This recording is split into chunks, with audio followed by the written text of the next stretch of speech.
Já reparou que os pregadores sempre falam em pé? Isso os coloca no centro das atenções. Mas será que essa é a melhor forma de transmitir a verdade?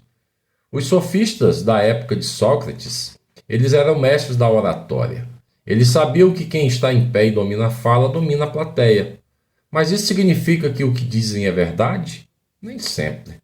O foco, gente, está na performance e não no conteúdo. Agora, se somos imitadores do Mestre, por que não fazemos como ele fez? Jesus colocou a verdade no centro e não o homem. E no vídeo de hoje, nós vamos saber como que o nosso Mestre se comportou.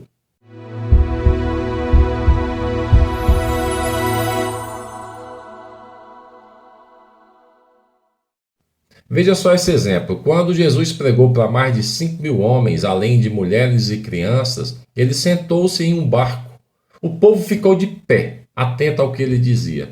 E na última ceia, ele também estava sentado. Hoje os pregadores usam microfones, púlpitos e templos enormes. Mas o Criador fez algo diferente. A água, essencial à vida, é incolor, sem cheiro e sem sabor. Jesus enviou seus discípulos sem nada, para que levasse apenas a mensagem. Hoje, o Evangelho é cercado de parafernálias. Você já prestou atenção nisso? Se há verdade no que dizemos, as pessoas vão se esforçar para ouvir, assim como fizeram com Jesus, mesmo com o barulho do vento e das ondas do mar. Será que estamos prontos para inverter essa lógica? Se essa reflexão fez sentido para você, compartilhe, se inscreva no canal e baixe gratuitamente o prefácio do meu livro Evangelho segundo a Matemática. Vamos juntos inverter sentidos. Aí você me pergunta, e na prática isso acontece? Aí eu quero te trazer aqui essa informação. Eu era presidente da União Evangélica do Parque Aeronáutico de Recife. E lá nessa reunião, sempre no horário de almoço dentro da unidade militar, nós nos reuníamos para trocar ideias a respeito do Evangelho. Tinha um irmão, o irmão Cândido, eu não sentia muita firmeza nele, de repente ele pode até estar aqui assistindo, porque ele me olhava assim, eu achava que me olhava meio que atravessado, até que um dia, para minha surpresa, o irmão Cândido, ele todas as quartas-feiras fazia um culto embaixo do apartamento que ele morava, no térreo. Então ele se reunia ali com o grupo dele e trazia sempre uma mensagem todas as quartas-feiras. E, por ironia do destino, ele me convidou para levar uma mensagem para o grupo que ele fazia parte. E aí eu me senti assim, poxa, bacana, o cara me chamou, e aí ele foi e falou, olha, vai ser quarta-feira às 19 horas. Então, tá bom.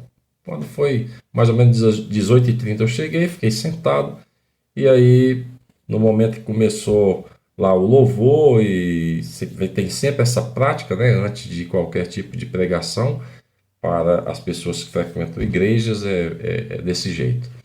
E aí chegou a hora dele me apresentar. E aí ele disse, olha, hoje eu vou trazer aqui o irmão Amaro, e eu quero dizer aqui o seguinte, o irmão Amaro, ele sempre traz palavras reflexivas, assim, que vai de encontro às coisas que a gente faz no dia a dia. Aí eu disse, poxa, então ele gostava do que eu dizia, né? Eu nem sabia, fiquei sabendo naquela oportunidade. Peço até perdão aqui por esse pré-julgamento que eu fiz com o irmão Cândido. Não era nada do que eu pensava, só impressão minha. E, portanto, ele fez lá a minha apresentação e apresentou para os presentes ali que eu seria o pregador da noite. Tudo bem. Depois ele sentou-se, eu me levantei e fiquei em pé. Foi quando eu falei para todo mundo, olha só, eu estou aqui com esse microfone, na oportunidade tinha um microfone, nós estamos aqui mais ou menos na ordem de 20 pessoas, então eu não vou precisar de microfone para falar para vocês aqui. O que acontece? O nosso mestre, ele, quando foi falar das bem-aventuranças, ele sentou-se no barco e falou para o povo, e o povo estava em pé. E eu estou vendo que essa noite aqui eu estou em pé e vocês sentados. Então, nós já estamos contrariando, fazendo diferente daquilo que o nosso mestre fez. Então, se vocês quiserem permanecer sentados, ok. Só que eu vou pedir ao irmão Cândido que me traga uma cadeira, porque eu vou conversar com vocês também aqui sentados.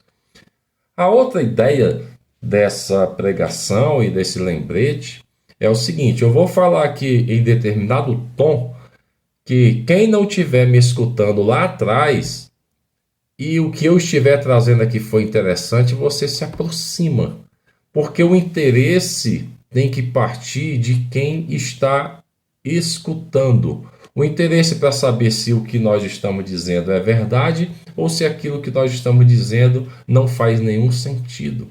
E aí, quando eu comecei a falar com eles a respeito do Evangelho, eu vi que algumas cadeiras se aproximaram. Embora eu não tenha muito hábito de falar baixo, eu sempre falo alto, eu acredito que só não houve mais pessoas se afastando para frente por conta do meu tom de voz. Mas o que eu quero trazer aqui para vocês é que aquilo que eu estou trazendo aqui para vocês, eu coloco em prática. Não vou falar nada para vocês aqui que tenha sido vivido por outra pessoa, senão por mim. Tá bom? Eu vou trazer várias ideias aqui, coisa do dia a dia, coisa de família, de filho, de pai, de emprego, de vendas, sobre o evangelho. Pode ter certeza que tudo que eu trouxer aqui é puramente verdadeiro porque eu pratico. Porque seria muito fácil eu dizer aqui para vocês terem a fé de mover montanhas quando eu não movi nenhuma. Então eu prefiro falar do evangelho que eu vivo. Tipo, eu dizer para vocês que nós temos que não andar ansioso por coisa alguma, se em algumas vezes eu ando ansioso, aí eu vou dizer para vocês como que eu controlo a minha ansiedade. Eu acho que é mais interessante do que jogar uma carga nas costas de vocês que nem mesmo eu consigo carregar. Por isso que a ideia do livro, o Evangelho segundo a Matemática, não é para convencer ninguém a ter a mesma fé que a minha. Eu simplesmente quero mostrar para vocês como que eu vivo o Evangelho, como que eu calculei a minha fé, e aí eu uni a razão e a fé, através da matemática e das escrituras. O prefácio está liberado para você aqui embaixo, fique à vontade, baixe o prefácio totalmente gratuito. Você vai ter acesso às informações de como que eu cheguei à conclusão de escrever o livro, e no sumário você vai ter lá disponível todos os capítulos, porque o livro ele é comercializado por capítulo ou livro completo. Aí você escolhe o capítulo que você acha que, poxa, isso aqui eu queria saber a respeito de dízimo, eu queria saber a respeito de oferta, eu queria saber como que surgiu Deus. Aí eu trouxe lá uma reflexão para você entender mais ou menos como que eu entendo que surgiu o Criador de todas as coisas. Sou Marcos Amaro, invertendo sentidos.